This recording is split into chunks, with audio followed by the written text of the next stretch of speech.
আমরা প্রতি মুহূর্ত চিকিৎসা শিক্ষা চিকিৎসা শিক্ষা এবং চিকিৎসা ব্যবস্থা সামগ্রিকভাবে বিক্রি বাট্টার আখড়ায় চলে গেছে এবং পরিকল্পিতভাবে দেশের সরকার নিজে হরিশ্চন্দ্র হয়ে শ্মশান যাত্রী হয়ে এটা যাদের হাতে পয়সা আছে তাদের হাতে তুলে দিচ্ছেন। এটা এটা কোনো আজকে এই মুহূর্তে দাঁড়িয়ে ভারতবর্ষের 1,18,000 বোধহয় এই বছরে ভর্তি হবে ছাত্রছাত্রী, তার মধ্যে 60% ভর্তি হবে সেই সব কলেজে যে কলেজগুলো আগাছার মতন গজিয়ে উঠেছে। এবং ভারতবর্ষের সরকার এই মুহূর্তে দাঁড়িয়ে ব্যস্ত কিভাবে চিকিৎসা শিক্ষার অঙ্গনটাকে প্রতিটা আটচালায় প্রসারিত করতে পারে। উদ্দেশ্যটা মহৎ, এ ব্যাপারে কোনো সন্দেহ নেই। আমাদের দেশের চিকিৎসকের সংখ্যা বাড়ানো দরকার, কিন্তু কে বাড়াবে? সে বাড়ানোর দায়িত্বটা হচ্ছে সরকারের, এবং সরকার সেই দায়িত্বটা এড়িয়ে নিজে শ্মশান যাত্রী হয়ে সেই দায়িত্বটা তুলে দিচ্ছেন হঠাৎ করেই যারা বড়লোক হয়েছেন, যারা অন্য কোনো ব্যবসায়, সেটা গোবরের ব্যবসায়ী হোক, চাল ডাল তেলের ব্যবসায়ী হোক। মানে আমি কেন কথাটা বলছি, আমি কদিন আগেই আমার গ্রামের একজন আমার ছোটবেলার সহপাঠীর সঙ্গে দেখা হলো। সে একটা অসাধারণ কথা আমাকে বললো, ভাই ডাক্তার বানাতে গেলে ডাম্পার লাগবে। আপনি জানেন বোধহয় ডাম্পার হচ্ছে বালি মাফিয়ারা ব্যবহার করে, এবং যার যত বেশি ডাম্পার আছে সে বালি মাফিয়ার সাম্রাজ্যে সব থেকে মহান হয়ে ওঠে। এই মুহূর্তে আপনি যে কোনো প্রাইভেট মেডিকেল কলেজ, যেগুলো ভারতবর্ষে এই মুহূর্তে 60% সিট কন্ট্রোল করে এবং 40% সিট এই মুহূর্তে গভর্নমেন্ট মেডিকেল কলেজগুলোতে আছে, যদি আপনি প্রাইভেট মেডিকেল কলেজে দান, দেখবেন বড় লোকের সন্তানদের একটা ইনকিউবেটর হিসেবে সেটা তৈরি হচ্ছে। অর্থাৎ বড় লোকের সন্তান দ্রুত আরো যাতে বড় লোক হতে পারেন, কারণ চিকিৎসাই হচ্ছে একমাত্র পেশা যেখানে এত দ্রুত গতিতে বড় লোক হওয়া যায়। অন্য পেশাতেও হওয়া যায়, ওই যারা আমরা জানি দুর্নীতি করে সব থেকে তাড়াতাড়ি বড় লোক হওয়া যায়।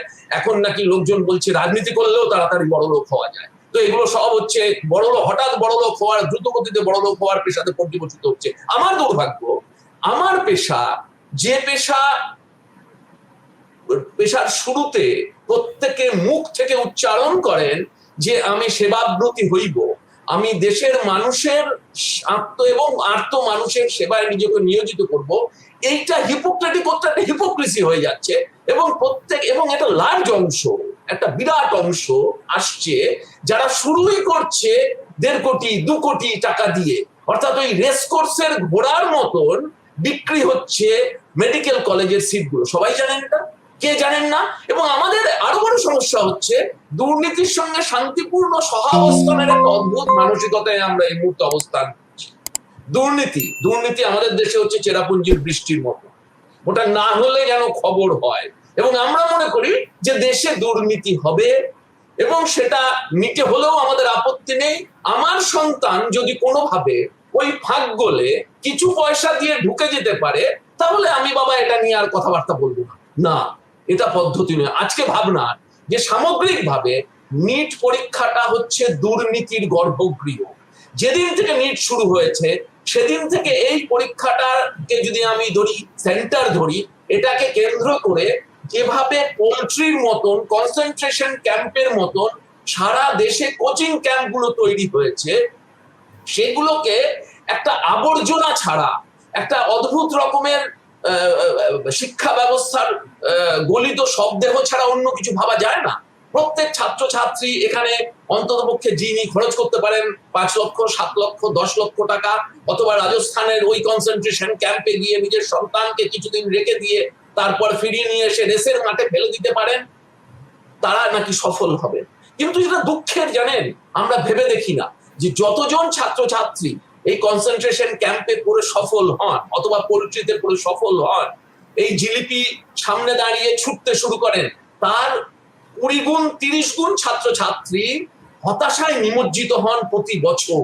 এবং তারা একবার দুবার, এর কোনো বয়সের কোনো ঊর্ধ্বসীমা নেই, এবং বয়সের ঊর্ধ্বসীমা না থাকার ফলে 10 বার নিট দিয়েছেন, এরকম 8 বার এখনো বলতে পারেন, আমি যদি আগে ধরি 10 বার, এরকমও মানুষ আছেন যারা দিয়েই যাচ্ছেন, শুধু তাদের আর কোনো পড়াশোনার লক্ষ্য এটা।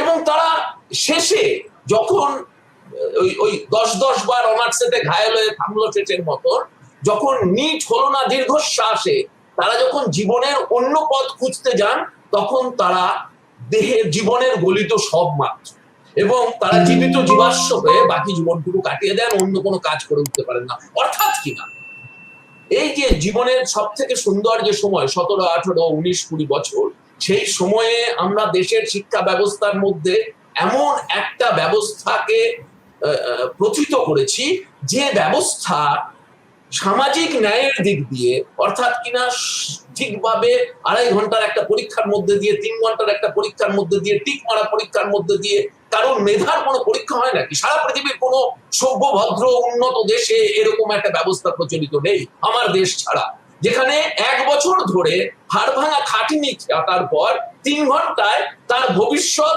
হয় রোজগারের মার্গে ঢুকবে, অথবা সে একদম তলানিতে চলে যাবে। এইরকম একটা ব্যবস্থা আমরা টেনে নিয়ে যাব কেন?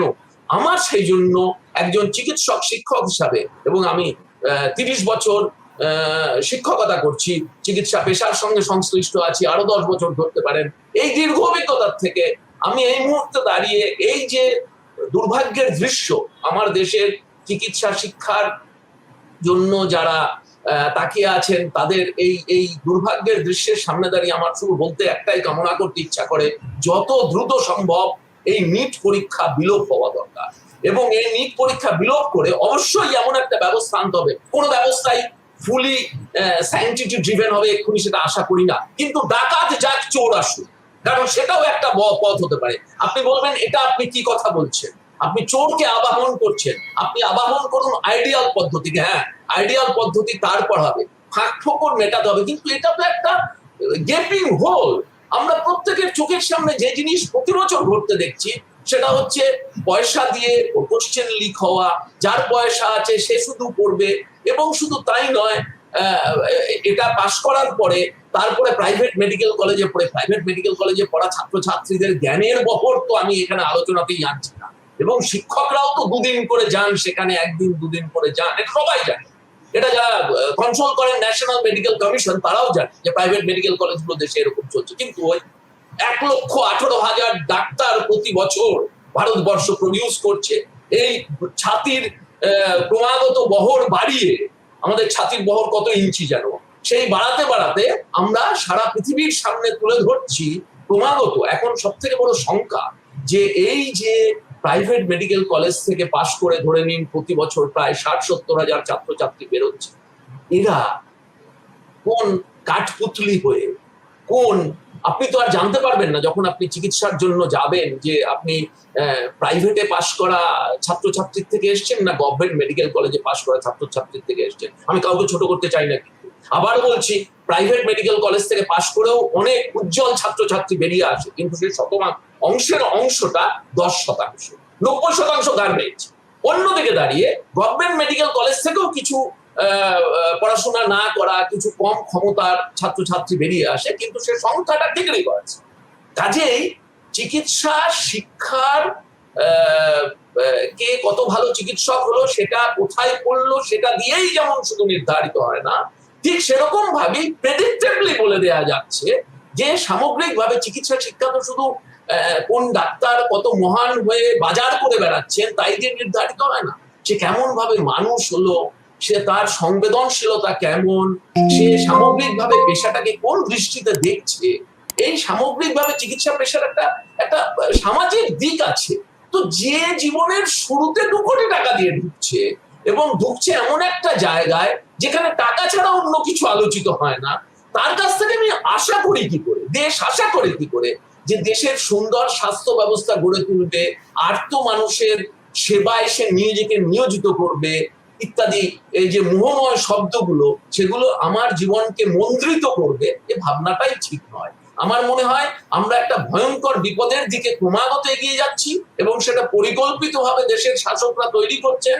তাদের যত তাড়াতাড়ি ঘুম ভাঙে, যত তাড়াতাড়ি ব্রেক মেরে তারা এই যে বিকৃত পদ্ধতি তার থেকে বেরিয়ে আসেন, এবং তার শুরুতে সবার আগে যেটা করা দরকার, যে নিট পাল্টে অন্য কোনো পদ্ধতি শুরু করা দরকার, যাতে করে এই টিউশন কেন্দ্রিক, টিউটোরিয়াল কেন্দ্রিক যে 50,000 কোটি টাকার ব্যবসা, সেই ব্যবসাটা ইমিডিয়েট বন্ধ হয়। একজন ছাত্রছাত্রী, সে এখন ছাত্রছাত্রীরা স্কুলে যাচ্ছে না, তার বদলে তারা ডামি স্কুলে পড়ছে, কোচিং সেন্টারে যাচ্ছে। আপনি যে কোনো স্কুলে গিয়ে 11-12 এর শিক্ষককে জিজ্ঞেস করুন আপনার ক্লাসে গতকাল কতজন, বিজ্ঞানের ক্লাসে কতজন ছাত্রছাত্রী ছিল, সব ছাত্রছাত্রীরা বলে না দরকার নেই তো।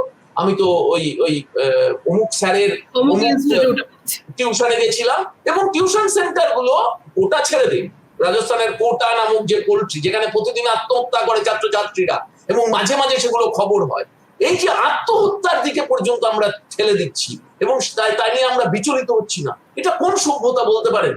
যে সভ্যতা একজন ছাত্রছাত্রীকে স্বপ্নের আছাড় খেয়ে তাকে আত্মহত্যা করতে হয়, তার স্বপ্ন সফল না হওয়ার দুর্ভাগ্যের জন্য, এবং সেটা প্রেডিক্টেবলি বারবার ঘটছে, বারবার ঘটা সত্ত্বেও আমরা সেদিকে তাকাচ্ছি না, সে নিয়ে চিন্তা ভাবনা করছি না। বারবার আমরা সেই ভাটিখানার দিকেই, আমি ভাটিখানা বলছি সজ্ঞানে, এগুলো ভাটিখানা, সেই ভাটিখানার দিকেই চিকিৎসা শিক্ষার যে প্রবেশিকার প্রস্তুতি, তার দিকে আমার ছেলে মেয়েকে টেনে ধরছি। একটা অদ্ভুত অসুরক্ষার বলয় গার্জিয়ানদের মধ্যে তৈরি করা হচ্ছে, যে ছেলে মেয়েকে যদি তুমি টিউশনে না দিতে পারো, তোমার ছেলে মেয়ে ডাক্তারিতে জীবনে চান্স পাবে না, আর ডাক্তারিতে চান্স না পেলে তো জীবন পুরো ভেসেই যাবে, যেন বাকি পড়াশোনাগুলো তো উঠেই গেছে এখন। অর্থাৎ কিনা আমার সন্তানকে যদি আমি চিকিৎসক না করে তুলতে পারি, তাহলে যেন আমার সন্তানের ভবিষ্যৎ একদম অন্ধকারে পতিত হবে, এই ভাবনাটা বাজারই তৈরি করছে। কোন বাজার? যে বাজার নিড ড্রিভেন বাজার, যে বাজার যেই মেন্স ড্রিভেন বাজার। এই যে প্রতিযোগিতামূলক পরীক্ষার নামে একজন ছাত্র বা একজন ছাত্রীকে যেভাবে পঙ্গু করে দেওয়া হচ্ছে ভাবনার দিক দিয়ে, ভবিষ্যৎ নাগরিকের দিক দিয়ে, সামাজিক দায়বোধের দিক দিয়ে, এবং শুধুমাত্র রোজগেরে একটা অদ্ভুত ঘোর সবার তৈরি করা হচ্ছে জীবনের সব থেকে উষাকালে, ভাবনার উষাকালে, এই পাপ এই দেশের এই সমাজ বহন করা বেশি দিন উচিত বলে আমার অন্তত মনে হয়।